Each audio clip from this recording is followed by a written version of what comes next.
Hello, P Street family, and anyone else that might be joining us for the Sunday night Bible class. This is going to be part 6 of our series, The Rest of His Story. And what we've been discussing over the last, I would say 6 weeks, but we had to take a hiatus here and there, is, there are parts of Jesus' story that are very familiar to us, that are important, vital, from his birth through, to his resurrection, everything in between. But what we've been exploring in this series is that there's more on the either side of that, that before Jesus had a life on earth, he had a life in heaven. Before Jesus had a ministry on earth, he had, a ministry. Or at least in that first century time frame, there's evidence that he was serving humanity even prior to his incarnation. And then, of course, after his death, burial, and resurrection, he appeared to various people. He was ascended back into heaven. He's interceding even now on behalf of his people. And that all leads us to the sort of the last chapter in a sense, and that is the return. I want to begin by taking into consideration this particular principle. What you expect determines how you behave. This works in all areas of life. I mean, ask yourself the question, why does T-Dot go to all the trouble? When you're coming to a sharp turn, they'll put 6 or 7 signs of those black arrows. Why does T-Dot go to the trouble of putting that there? Because they understand this principle. What you expect determines how you're going to behave, how you're going to act. So more than likely, at least when I see, those 6 or 7 black arrows, on those bright yellow signs, I slow down a little bit. Hands might go to 10 and 2. Might put push the brake in a little bit, and I negotiate the turn. And I do all of that because I see what's coming and I respond appropriately to what's coming. If I've got any common sense about me whatsoever. I think about finances. If you learned that you were going to be laid off, you came to believe that you're going to get laid off in 2 months or something. There's probably 3 things you're going to do. You're probably going to cut back your spending. You're going to start saving. You might even start some initial job hunting, right? And again, because, hey, if I see this coming, it only makes sense that I'm going to respond or behave or act in these certain ways. And when we don't behave accordingly, that's when our friends and when our family begins to kind of look at us weird and think, man, that's foolish. When we know what's coming, but we don't respond to it as we should, that's when people begin to doubt our sanity, and certainly question our wisdom. This happens. You imagine if God forbid it, your teenager goes off the road, down in a ravine, totals a car, they're fine, but you go to the hospital and you begin to talk to them and say, what happened? Say, well, I saw the ravine. There was even some signs there warning, but I just kept going. I just went right off into the ravine. You're going to be like, what happened? Why didn't you saw what was coming? Why didn't you respond accordingly?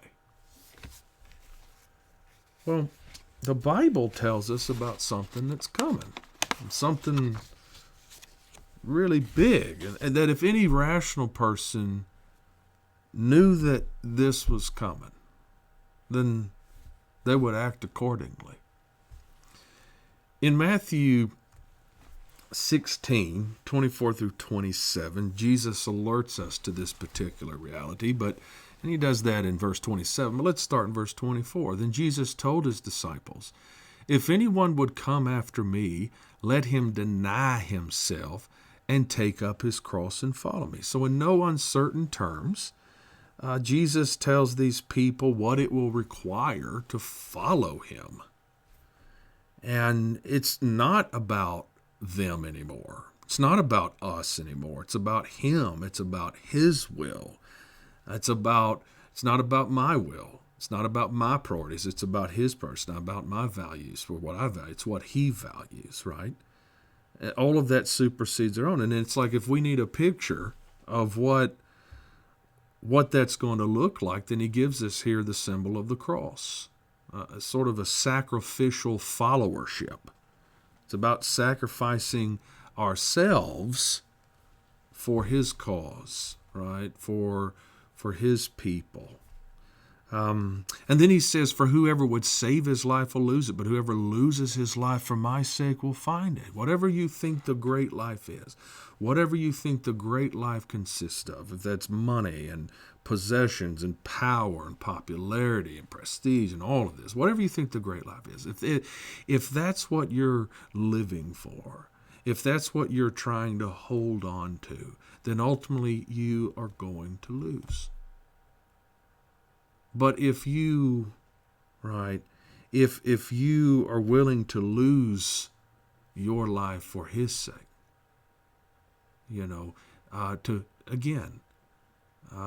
to make his way your way, then you are going to win in the end. You're going to gain the most in the end. And verse 26, for what will it profit a man if he gains the whole world and forfeits his soul? I mean, you make a list. Write down all the things that you would want to attain, that you wish you could have. Make the list as long as you want to make it, right? You can even put an infinite sign down there if you want to. or you say, I want the whole world. And Jesus says here, right, very plainly, that if you attained all that's on your list, but in the process you lost your own soul, then you lose. You really lose. You lose it all. Nobody gets all of that and loses his or her soul and looks back and says, hey, it was worth it. I have no regrets. What shall a man give in return for his soul? Anybody that thinks that there's something out there that's as valuable as their soul, they're fooling themselves.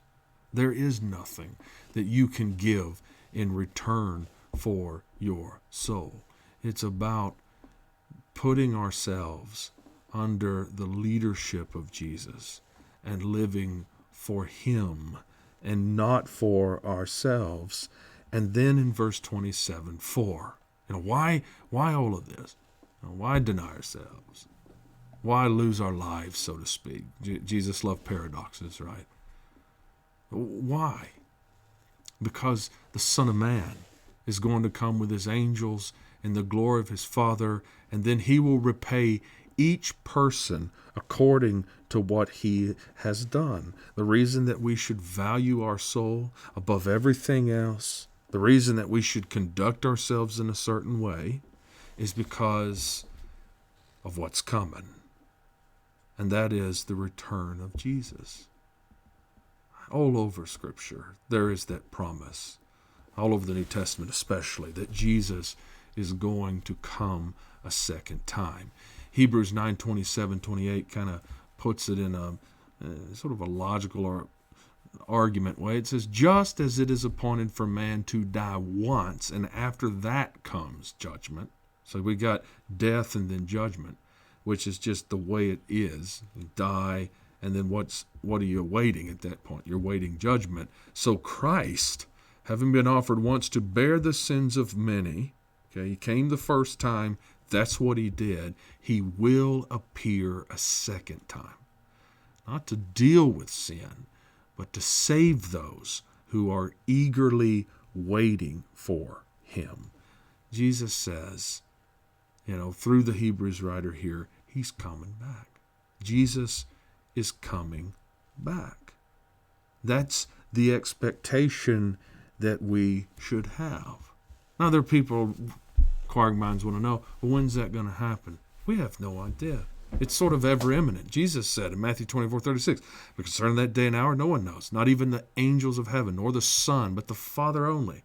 For as were the days of Noah, so will be the coming of the Son of Man. All we can know is that it could happen at any moment. At any moment, this could go down, right? At any moment,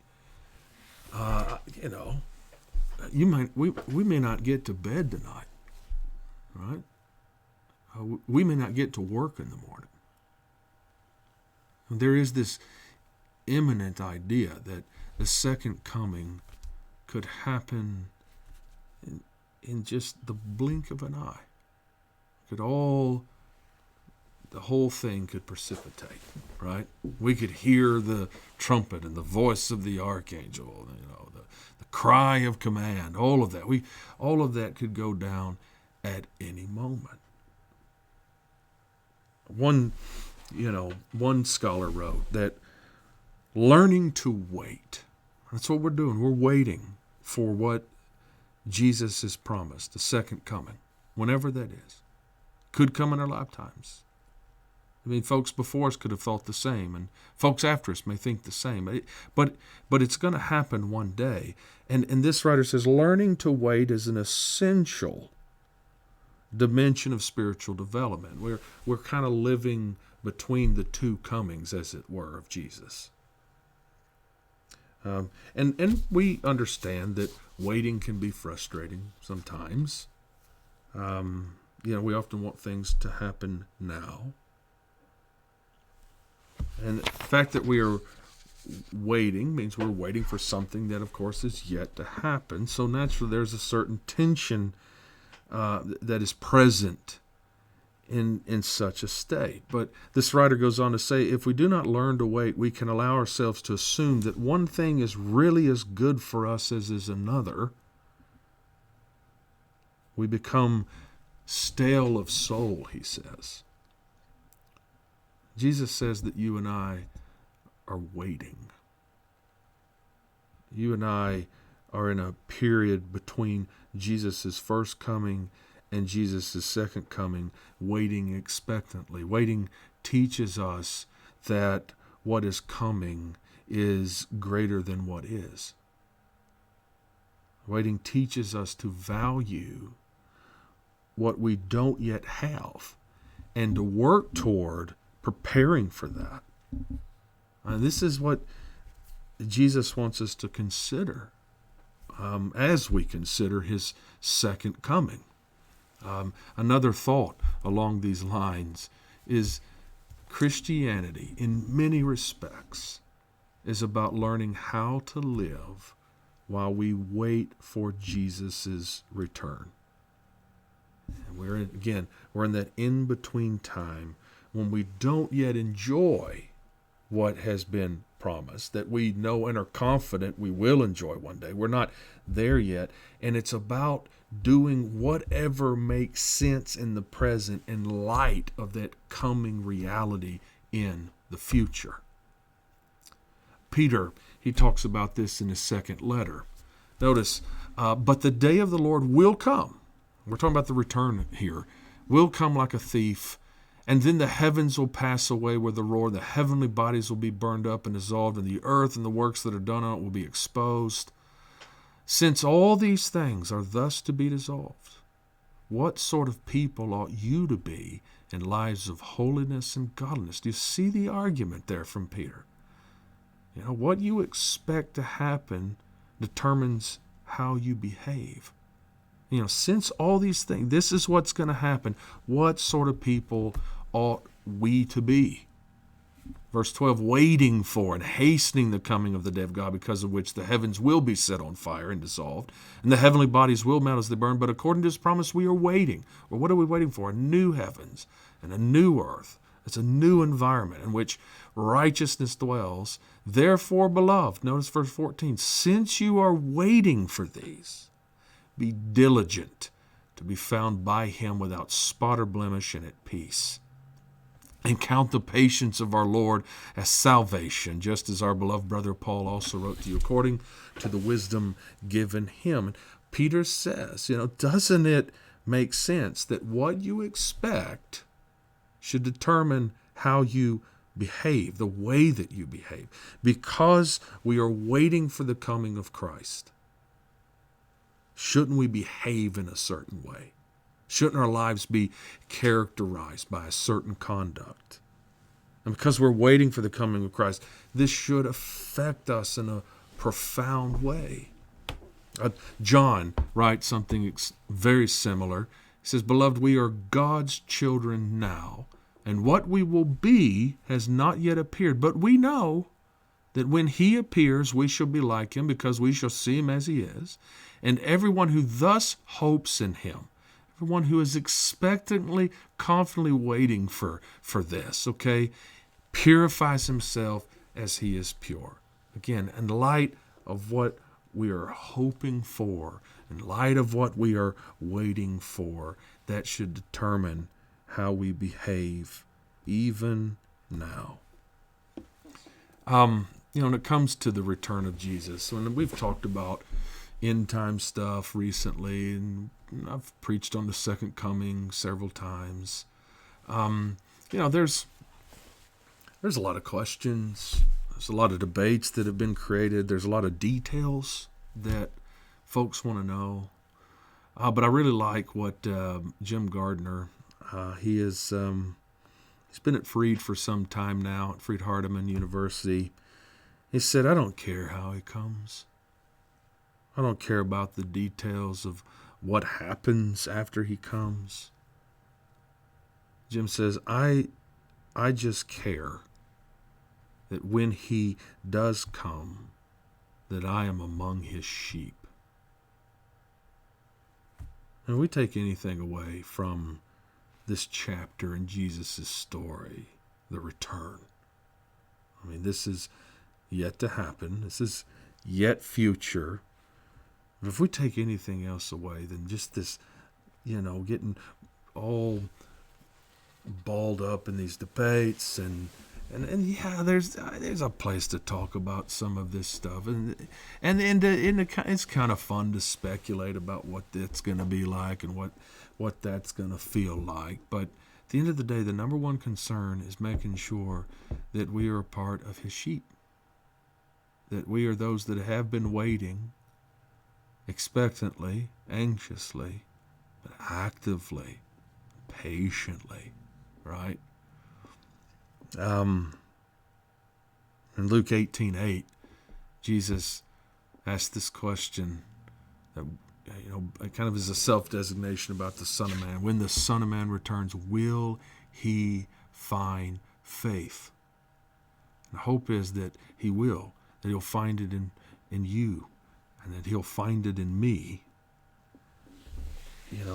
because it only makes sense that what we expect determines how we behave. In light of this principle that we have that we've been dealing with in this lesson, I want to close by asking a series of questions. Okay, in light of the fact that the Son of God could return at any moment, right? That the life to come, as Paul refers to it, that the life to come has come.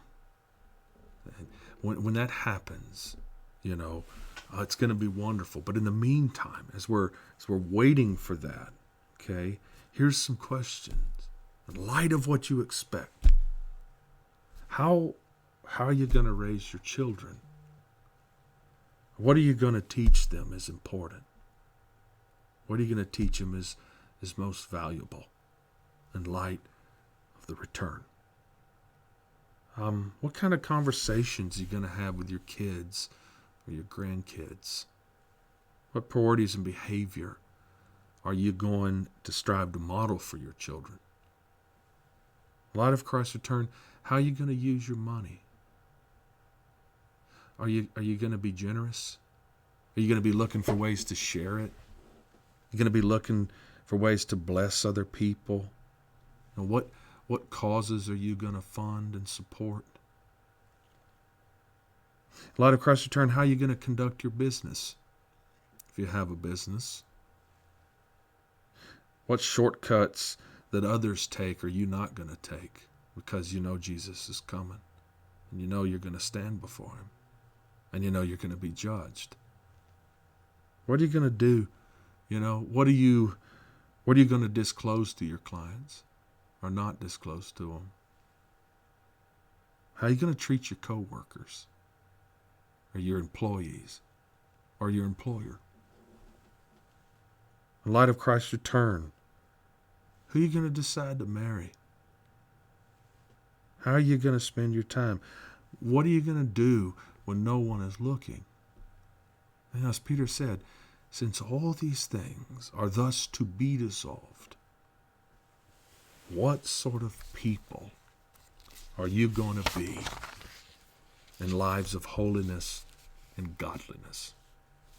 In every context of our lives, what we need to do is just ask ourselves, in light of what is coming, i.e., the return of Jesus Christ and all that means, what makes sense here? How am I going to behave? We should find ourselves acting very differently from those who are not expecting the return of Jesus Christ, who perhaps have concluded, that's just a fairy tale. But if we believe this, and we know that this is what's coming, our lives ought to look different from those who don't think it's coming. And when we find ourselves acting similar to those who don't think Jesus is coming back, then that should give us pause. We should stop and think. So we're being foolish, right? It's foolish if you know what's coming and you don't behave accordingly. And you know it's true.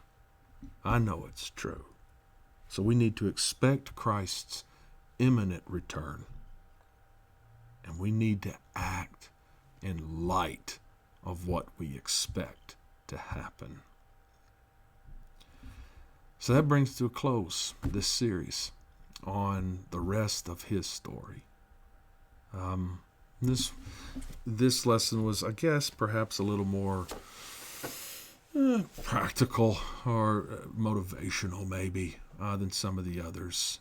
Some of the others are informational, with certainly with some challenges attached to them. But there's so much to consider when it comes to Jesus, and it just never gets old. It's profound.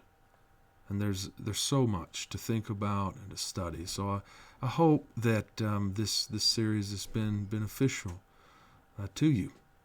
And Lord willing, come next Sunday night, we'll kick off a new series of lessons. All right? Thanks for watching.